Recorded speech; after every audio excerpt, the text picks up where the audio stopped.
Most people don't expect anything remotely eventful to happen at an auto shop. You drop off your car, make awkward eye contact with the guy behind the counter, and pray it won't cost more than a month's rent. That was my plan too. Just get in, get out, and try not to let my anxiety show too much. But that's not how it went. I was already running late that morning, half awake and still nursing a coffee that tasted like burnt rubber. My car, a clunky dented silver Corolla that had been with me since college, had started making this unsettling knocking sound every time I hit the brakes. I'd ignored it for about 2 weeks until my best friend Chris heard it and threatened to report me to the DMV for vehicular neglect. So I found this small shop not far from my apartment. Danny's Auto, a squat, rectangular building with faded blue paint and a rusting sign. The lot was mostly empty except for 2 pickups and a red convertible on jacks. I pulled in, parked, and sat for a moment, trying to finish my coffee and gather the courage to go in and admit I knew absolutely nothing about cars. When I finally stepped out, someone was already walking over, wiping his hands on a towel, dark curls peeking out under a backwards cap. He had on a navy coverall, half unzipped, revealing a worn t-shirt underneath, and his boots made soft crunches against the gravel. "You the Corolla?" he asked, eyes skimming from the car to me, then back again. "Yeah, it's, making this clicking sound when I brake. I figured I should get it looked at before something explodes." He smiled, just a little. "Sounds like a plan." He slid into the driver's seat to pull the car into the garage bay. I stepped back, folding my arms across my chest, feeling awkward just standing there. But then his eyes flicked up to the rearview mirror, and he looked right at me. I mean, straight at me. At first, I thought it was just reflex. People glance in mirrors all the time, right? But he didn't look away. His eyes held mine for longer than necessary. It wasn't aggressive or weird. It was curious, like he was trying to figure something out. Or maybe he already had. Then he shifted into gear and pulled the car into the bay. I stood there frozen, heat crawling up my neck. Was I imagining that? Probably. I hadn't dated in months, maybe over a year if I was being honest. I'd been too wrapped up in work, in distractions, in trying to avoid being vulnerable. But that look? That brief, oddly intimate connection through a smudged rearview mirror? It did something to me. "Hey," a voice called. I turned, startled. The mechanic. He was leaning out of the garage now, beckoning me over. "You want to wait inside?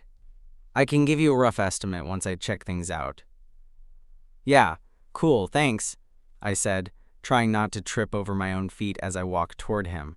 He led me to a small waiting room, 2 chairs, a coffee machine that hadn't been cleaned since 2007, and a mini fridge humming quietly in the corner. He nodded at the seats. "Shouldn't be too long. You're good to hang here if you want." "Thanks. What's your name?" He hesitated just a second before replying. "Eli. I'm Jordan." We didn't shake hands. It felt like we didn't need to. Then he went back out to the garage, and I sat there, heart hammering in my chest for reasons I didn't totally understand yet. And from where I sat, I could still see him through the glass, moving with calm precision, focused, confident, and every now and then, I caught him looking again. The shop was quiet, except for the hum of the refrigerator and the occasional clang of tools from the bay. I sat on the hard plastic chair with my phone in my lap, pretending to scroll but really just watching Eli through the dusty glass window. I told myself I wasn't doing anything weird, just killing time. But the way my eyes kept drifting back to him told a different story. He moved with the kind of confidence that didn't need to announce itself. Every motion was purposeful, unhurried, like he didn't second-guess a damn thing. It made me wonder what that would feel like, being that sure of yourself. He worked with his sleeves rolled up, grease staining the veins on his forearms, and I couldn't help but notice how his t-shirt clung to the slight curve of his back when he leaned over the open hood. There was nothing flashy about him, but something about his presence made the air feel heavier. At one point, He ducked out of view, only to appear a second later at the door. He nudged it open with his hip and poked his head in. "Hey, Jordan, mind if I take her for a spin around the block? Just want to hear the brakes under load." I blinked. Yeah, sure, go ahead." He held up the keys. "You want to ride along?" That question caught me off guard. I stared for a beat too long. "I mean," he added, "in case you want to hear it too. Some customers like to be in the loop. Totally optional." Something in his expression told me it wasn't just about the brakes. "Yeah, okay, I'll come." I followed him out to the lot, suddenly aware of how out of place I looked in my jeans and hoodie next to his oil-stained coveralls. He opened the passenger door for me, and I climbed in. It smelled like old leather and engine grease inside. Familiar, but oddly comforting. Eli slid into the driver's seat, started the engine, and adjusted the mirrors. And then, again, his eyes caught mine in the rear view. It wasn't just a glance. He looked, measured, like he was checking for something unspoken. Neither of us said anything as he pulled out of the lot. The sun was just starting to break through the cloud cover, throwing golden streaks across the windshield. The neighborhood around the shop was quiet, mostly residential. He drove slowly, testing the brakes at each corner. The car made the exact sound I'd been hearing, the faint clicking followed by a softer grind. "So," he said, keeping his eyes on the road, "you hear that?" "Yeah," I replied. "That's the noise I've been trying to describe. Honestly, I thought I was going crazy." "Nah, you're not wrong. Sounds like your caliper's sticking on the front right. Might be dragging a little." "Is that bad?" He gave a small shrug. "Not great. You've probably been burning through your pads faster than normal. Could turn into a bigger problem if left alone. But it's fixable." We rolled to a stop at a red light.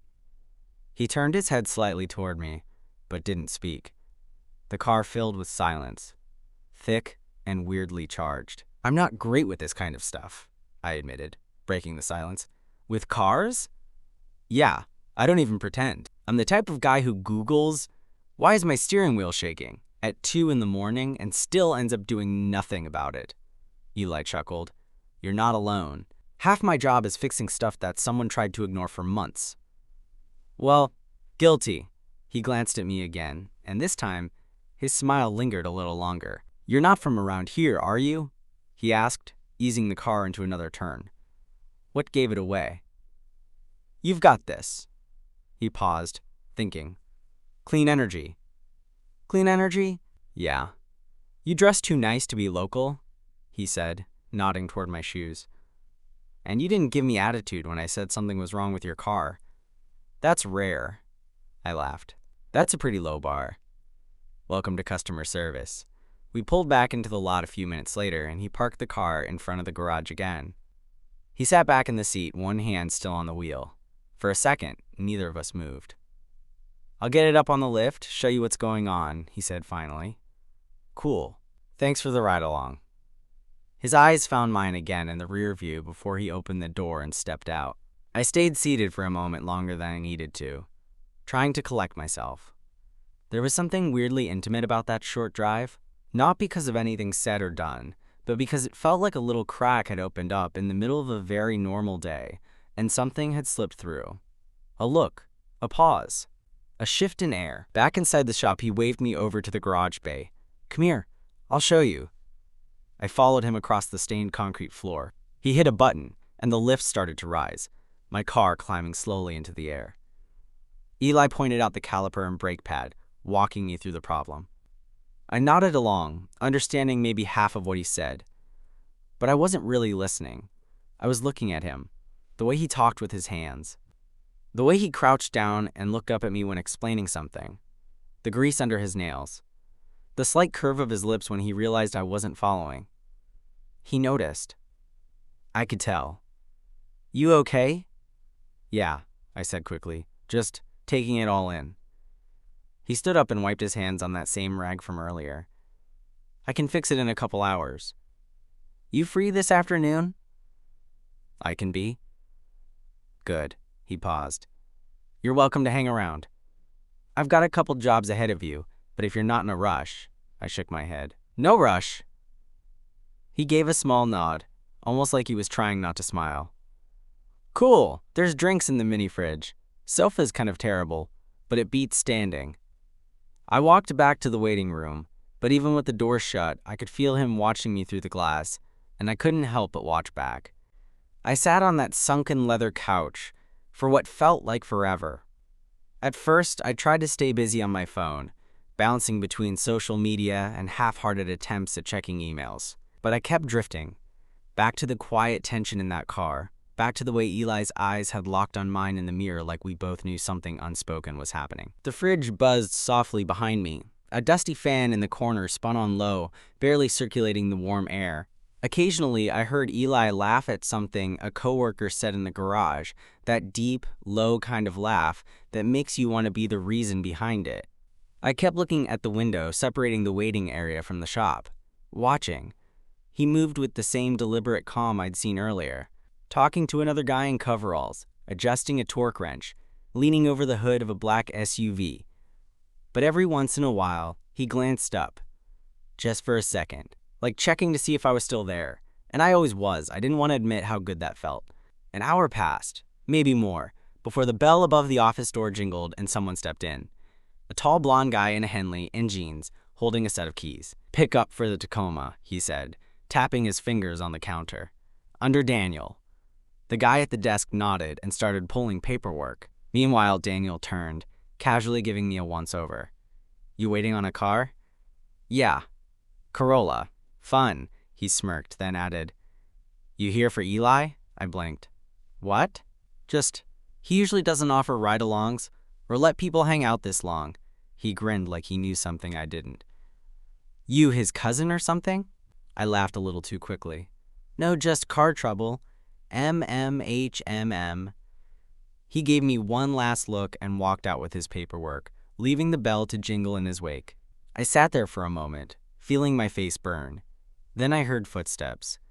Eli walked in through the garage door, wiping sweat from his brow with the back of his hand. His coveralls were tied around his waist now, the white tank under it clinging to his chest. There were smudges of grease on his forearm and a streak along his collarbone that made me feel something I didn't fully want to unpack. Sorry for the wait, he said, grabbing a Gatorade from the fridge and taking a long pull before looking at me. Almost done with the guy before you. You okay? Yeah, I said, maybe too quickly. I'm good, just zoning out. He tilted his head slightly, like he didn't quite believe me. Need to stretch your legs? Maybe. He hesitated. Come out back? I stood. Sure. He led me out the side door, around the corner of the building. There was a patch of gravel behind the shop, framed by a short chain-link fence and a couple of busted lawn chairs. A stack of tires leaned against the wall, and in the far corner sat a little shed covered in ivy. It wasn't pretty, but it was private. Eli dropped into one of the chairs and nodded for me to take the other. Not much, he said, but it's quiet. Helps when the shop gets loud. I sat. You come back here a lot? Sometimes. I don't like being indoors all day. Makes me restless. We sat in silence for a few beats. The air smelled like oil and cut grass. Somewhere nearby, a dog barked once and fell quiet. Then he said, That guy, Daniel, he bothering you? I shook my head. Nah. He just made a comment. About me hanging around. Eli raised an eyebrow. What kind of comment? Nothing bad, just asking if I was here for you. Eli smirked, then looked away for a moment. You are, though. I froze. The words hung there, plain and simple. Not even a hint of awkwardness in his voice. Just the quiet certainty of a guy who says what he means. I mean, I said slowly, technically, I'm here for my breaks. He looked at me again, this time not smiling. His eyes were darker than before, not in a threatening way, more like he was trying to see past the surface. Can I ask you something? He said. Sure. He leaned back in the chair, arms draped over the sides, fingers tapping the metal frame. When we were in the car earlier, you noticed, right, that I was looking at you? Yeah, I said, voice a little tight. I noticed. Good. He nodded. I wasn't being subtle. You weren't. He shifted forward, elbows on his knees now. I don't usually do that, talk to people like this, especially not customers. I swallowed. Why me? I don't know, he said honestly. You came in looking like you didn't belong here. Hoodie too clean, hair too neat. I figured you'd be out of here in 10 minutes, but you stuck around. And when I looked in the mirror, he stopped. Just looked at me. What? I asked. You looked back. It hit me then. How much weight was behind that? How many people probably didn't look back? Or pretended not to notice? I held his gaze. Yeah, I did. He didn't say anything after that, just sat there, watching me, letting the silence do the talking. And weirdly, it didn't feel uncomfortable. It felt real. After a moment, he stood. All right, he said, voice back to normal. Let me finish up the brake job. Shouldn't take more than an hour now. I nodded, standing with him. Jordan? Yeah? His eyes flicked to my lips for half a second before meeting mine again. Don't go anywhere. And with that, he turned and headed back toward the shop, leaving me standing in the gravel, wondering what exactly I'd just stepped into. I didn't go anywhere. I sat back down in that rickety chair behind the shop, the cheap plastic digging into the backs of my legs, gravel pressing into the soles of my sneakers. The air was warmer now, thicker, like the sky was holding its breath. Somewhere in the distance, I could hear a mower running, but it felt far away. Everything felt far away, except for this strange pull in my chest I didn't quite know what to do with. I ran a hand through my hair and checked my phone out of habit. A few emails. One message from Chris. So has your car exploded yet? I ignored it. Instead, I just waited, not like someone waiting for a car to be fixed. More like someone who didn't want the moment to end. About 40 minutes later, the back door creaked open. Eli stepped out, wiping his hands on a rag again, his third or fourth of the day. He glanced around the yard until he saw me.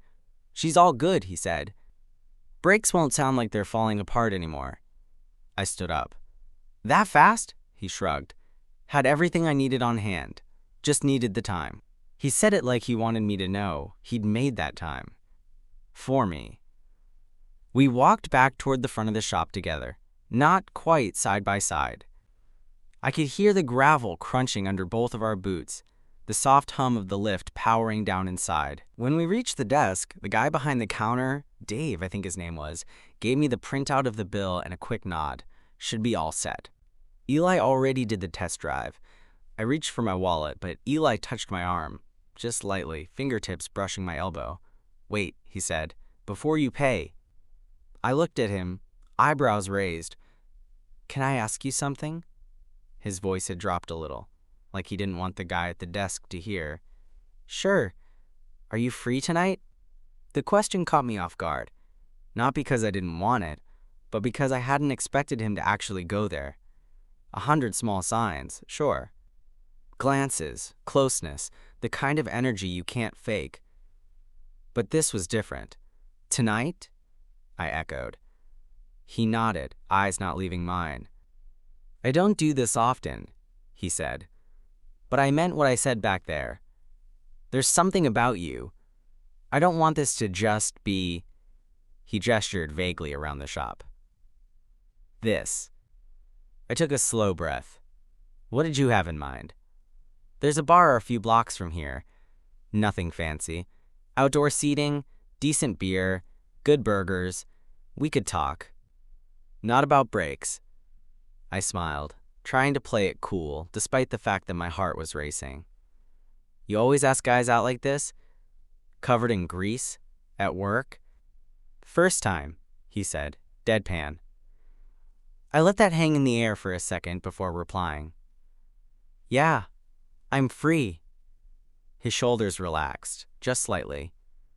Cool. I get off at 6. Meet me there. Text me the address, I said, pulling out my phone and handing it to him. He typed quickly, then gave it back. It's called The Hollow. The Hollow? I repeated. Sounds like a place people go to get murdered. He grinned. Only on Thursdays. I laughed, but then I looked at him again, really looked. There was something behind the sarcasm. Nerves, maybe, or just uncertainty. Like he wasn't sure if I was going to show. Like this wasn't something he was used to doing. I'll be there, I said. Promise. That seemed to settle something in him. He nodded and stepped back. I paid the bill, climbed into my newly quiet car, and rolled the window down. He was still standing in the doorway when I backed out, arms crossed, looking at me like he wasn't ready for the day to be over either. I drove home with the windows down and the music up, something low and slow that fit the mood. My stomach was doing this weird fluttery thing, like it hadn't quite caught up with the rest of me. I couldn't remember the last time I'd felt that way, over something so simple as a bar invite. I'd had dates, sure. Dates that turned into nothing. Long silences after promising beginnings. I was used to things fading before they even got started. But this felt different. It felt like someone had looked at me, seen something, and decided to reach for it instead of letting it pass. At home, I changed clothes 3 times. Nothing dramatic. Just tried not to look like I'd spent all day in a car repair waiting room. I finally settled on a black t-shirt and jeans, clean sneakers, and a spritz of cologne that I hadn't worn in months. I got to the Hollow 10 minutes early. It was tucked behind an old bookstore, the kind of place you'd miss if you didn't already know where to find it. The sign was simple, a wooden plank with the bar's name burned into it. Inside was dim and cool, with booths that looked like they'd been there since the 90s. But true to Eli's word, there was outdoor seating, string lights, metal tables, a few people scattered around, mostly locals. I ordered a beer and picked a table in the corner. My leg bounced under the table as I checked my phone again. No new messages. 5 minutes passed, then 10, and then I saw him.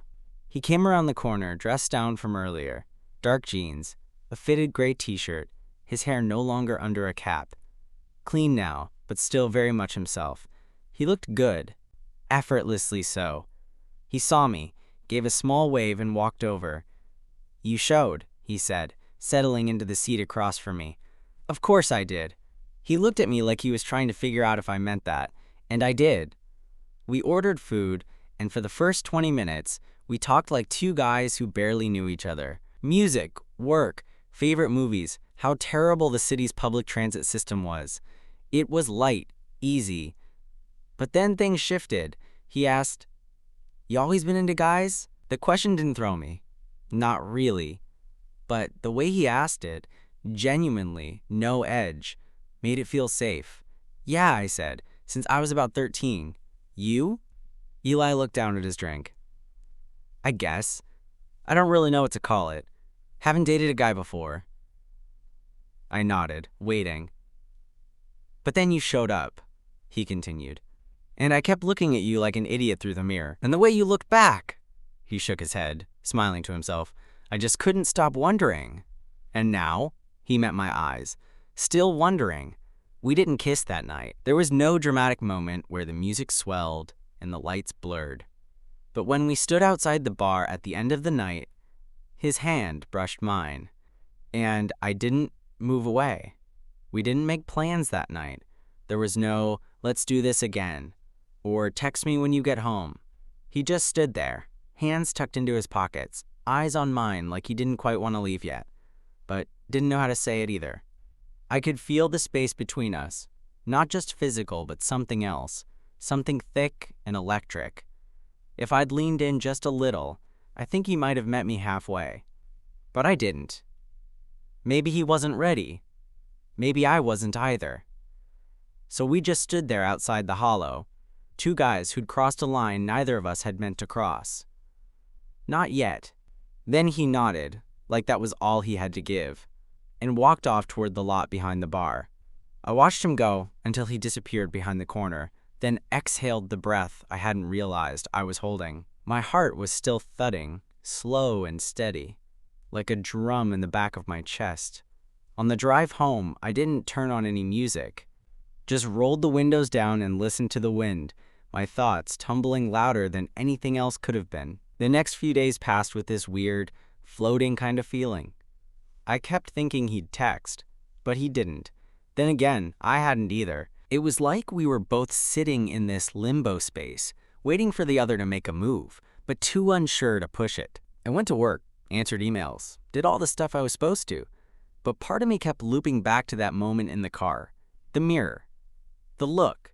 The silence after. Late Wednesday afternoon, I walked into my building and saw the little orange envelope stuck to my door. Not mail, just a folded piece of paper with my name on it in thick black pen. I unfolded it right there in the hallway. Brakes still working okay? Underneath, a number I didn't recognize. I didn't need to. I smiled. Actually smiled. Right there in the hall, holding the note like it was something sacred. And I texted him, "Yeah, you make a good mechanic. Also, a decent mirror flirt." He replied 5 minutes later, "Meet me tonight?" We met at a park this time. One of those weird city parks that's half grass, half cracked basketball court, surrounded by chain link fences and overgrown hedges.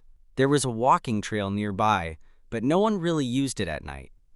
I found him sitting on a bench near the trees, legs stretched out in front of him, staring up at the sky.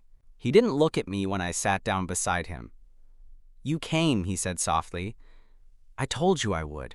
He glanced over at me, and his mouth twitched like he wanted to smile, but didn't quite trust it yet. "You didn't text," I added. "Didn't want to scare you off," he said. "You left a note on my door." "Yeah. Subtle, right?" We both laughed.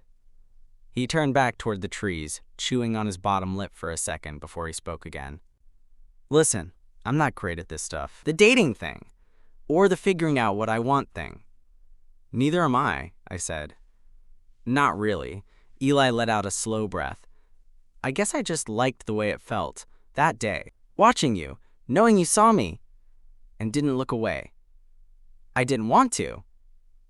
"I know." Another beat of silence. "Can I ask you something?" I said. "Yeah." "Are you scared?" He was quiet for a while before he answered.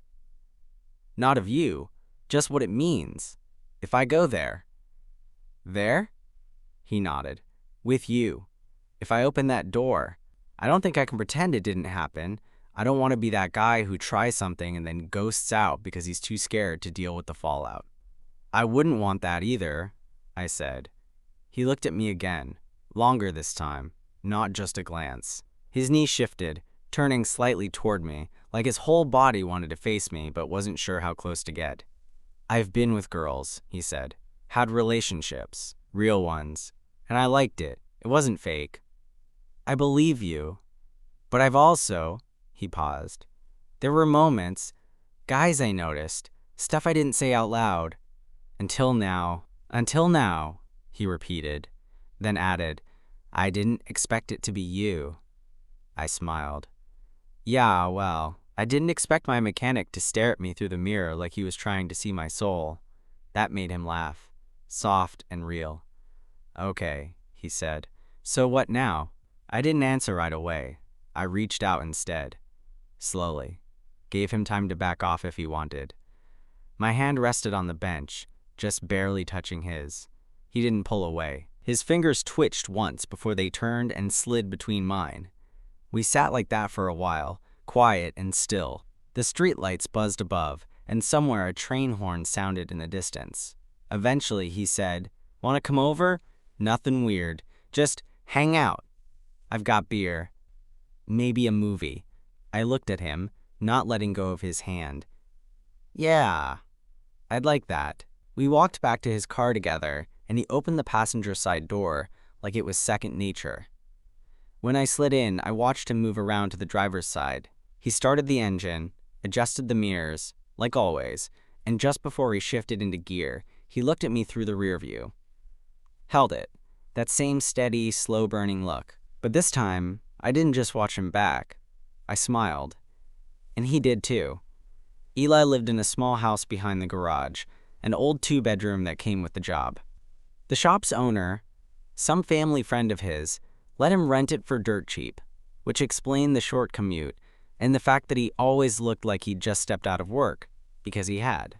The driveway was cracked and uneven, the porch light flickering like it couldn't decide whether to live or die. He parked the car out front, got out without a word, and I followed. Inside, the place smelled like laundry detergent and motor oil, a weird but oddly comforting mix. There was a worn couch in the living room, a low coffee table scattered with receipts and coasters, and a muted TV playing a cooking show that neither of us acknowledged. "Sorry, it's a mess," he said, tossing his keys into a bowl by the door. "Didn't think I'd be having company." I looked around. "You should see my place. Yours at least has furniture." He smirked and walked to the kitchen. "Beer?" "Sure." He returned with 2 bottles, handed me one, then plopped down on the couch. I joined him, keeping a little space between us, unsure of where this was headed or where either of us wanted it to go tonight. He took a sip, looked straight ahead, then said, "I didn't bring you here to cross the line." I turned to him, eyebrows raised slightly. "Okay, He rubbed the back of his neck. "I wanted to see what this feels like, to have someone here. Like this, you know?" I nodded, sipping my beer. "I do." We sat in silence, the kind that's not heavy or awkward, just present, like the room was giving us space to breathe. Eventually, he leaned back into the couch, legs stretching out in front of him, one arm slung across the backrest, close enough that I could feel the warmth of it just behind me. "I used to think I had myself figured out," he said. "Work, girls, weekends, same routine, no surprises. And I was fine with that. Until," he shrugged, "until someone came in for a brake job and stared at me, like he saw through the bullshit." I laughed softly. "I was just trying to figure out why you were looking at me like that in the mirror. I was wondering if you'd notice." He admitted. "Oh, I noticed." Eli turned his head, looking at me fully now. His eyes were dark in the soft glow from the kitchen, but not hard. There was something open in them I hadn't seen before, something unsure, maybe even a little scared. "I don't know what I'm doing," he said. "I don't want to mess this up." "You're not messing anything up." He let out a slow breath. "You know I've never kissed a guy before." I kind of figured. He looked down at the bottle in his hands, then back up at me. "Would you be mad if I said I wanted to?" My heart did that stupid teenage thing again. I nodded once. "No, I wouldn't be mad." And then, slowly, carefully, he leaned in. It wasn't perfect. Our noses bumped a little, and he hesitated halfway like he was checking for a sign. I gave it, leaned in the rest of the way, and met him there. His lips were warm, hesitant at first, but then firmer, curious. There wasn't any tongue or rushed urgency. Just a kiss, just a connection. One of those first that you knew would stick in your head for a long time. When we pulled apart, he kept his forehead against mine for a second, his hand brushing my knee. "Okay," he whispered. "That wasn't so terrifying." I smiled, eyes still closed. "You did good." He laughed under his breath and sat back again, rubbing his palms together like he was trying to shake something off, but his smile didn't fade. "Want to watch something?" he asked. "Or just sit?" "Either's fine." He picked up the remote, flicked through a few menus, then landed on some old action movie, something loud and brainless, which felt just right. We sat there for the next hour, not saying much. At one point, he shifted closer. Our legs touched. Then his arm dropped lightly over my shoulder like it belonged there. It did. I stayed long enough that the credits rolled. Then another movie started. Then another. Eventually, I turned my head toward him. Should I go? His answer wasn't verbal. He just shook his head slightly, then pulled me in. We didn't do anything else that night. No more kissing, no wandering hands, nothing beyond a quiet closeness that felt more real than anything I'd done in a long time. I fell asleep against his shoulder.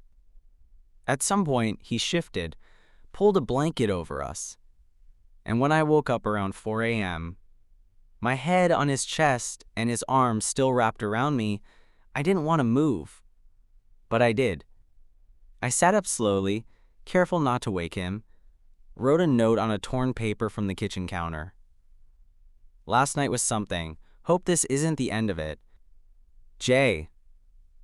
I left it on the coffee table, and as I closed the door behind me, stepping out into the cool, early morning air, I realized I was smiling again. I didn't hear from him that day. Not in the morning. Not at lunch. Not even that evening when I gave in and scrolled through my messages more times than I cared to admit. I told myself it was fine, that he might just be tired, or overwhelmed, or figuring things out. Still, that quiet doubt crept in. Was it too much? Should I have stayed? Had I misread the whole thing? Then, right around 10:42 p.m., just as I was brushing my teeth, trying to pretend I wasn't checking my phone every 5 minutes, my screen lit up. Eli. Hey, can I see you tomorrow? I didn't even hesitate. Me. Yeah. Name the time. Eli. Come by the shop around 6, after we close. Just us. My heart did that tight little twist again. I put the phone down and stared at my reflection in the bathroom mirror, trying to hide the smile breaking through. The next day was a blur. I got through work like I was half sleepwalking. My focus shattered every time my phone buzzed. Never him, not until later. I changed outfits 3 times. Wiped my sneakers with a paper towel. It was ridiculous how much I cared. When I pulled into the shop's lot at 5:59 p.m., the place looked the same, but it felt different. One of the garage bay doors was halfway down, and the office lights were off.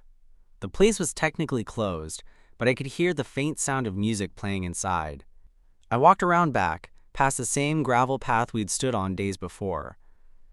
Eli was sitting on the hood of my Corolla, my now fully functioning, brake-sound-free Corolla. Thought this thing was due for a test drive, he said, tossing me a grin that made it impossible not to walk toward him. You've had a lot of those lately. He shrugged, hopped down from the hood. Just making sure the work sticks. The sun was setting behind the garage, casting long shadows across the pavement. He stood in front of me, hands in his pockets, that same unreadable look in his eyes, but softer now, like the sharp edges had worn down a little. I got your note, he said. I nodded. I figured. I read it 3 times. Why? Because I didn't know what I was supposed to feel. That made me pause. I looked at him, unsure where this was going. And now? I asked. Now I know what I feel, he said. But I still don't know what to do with it. That's okay. He looked at me like he wasn't expecting that answer. You don't have to know, I added. Not today, not tomorrow. Just don't run from it. Eli stepped closer, close enough that I could smell motor oil and citrus detergent again. I don't want to run from you, he said. That's the one thing I'm sure of. And just like that, he kissed me again. This time it wasn't careful or hesitant. It was more grounded, more certain. His hands found my waist, pulling me in like he'd been thinking about it for days, and I let myself fall into it.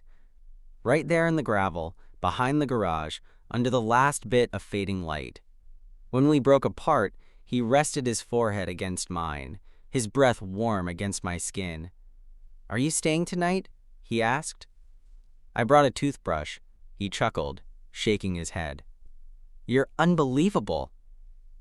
Is that a yes? It's a hell yes. We ended up back at his place. This time, it wasn't just about closeness. We kissed in the kitchen, the hallway, the couch again. The physical stuff came, sure, but so did the talking. The kind of talking that runs past midnight and slips into the early morning before you even realize it.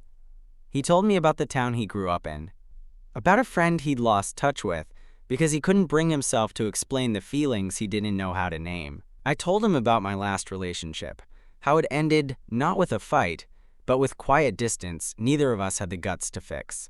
We talked about things we hadn't said out loud in years.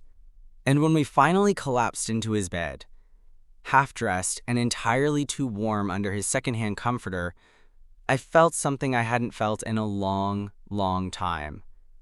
Safe. Wanted. Not just for a night, but maybe for longer. Weeks passed, then a month, and slowly something built between us. It wasn't always smooth. There were days he pulled back a little, unsure of how public to be. Times he'd instinctively refer to me as a friend when someone asked. And I got it. I did. I'd been there once too. But then there were other days. Like when he kissed me on the cheek in front of the guy at the parts counter. Or when he showed up at my place just to sit on the floor with me and eat takeout. Or the night he said, quietly, "I told my brother about you. He asked if I was happy." I said yes. Eventually, he stopped staring at me through mirrors. He looked at me across tables, on his porch, in the passenger seat of his truck. He looked at me like I was no longer something he had to figure out. I was just there, with him. And sometimes, that's how the best things start. Not with a plan, not with certainty, just with a look in a mirror, and someone brave enough to look back.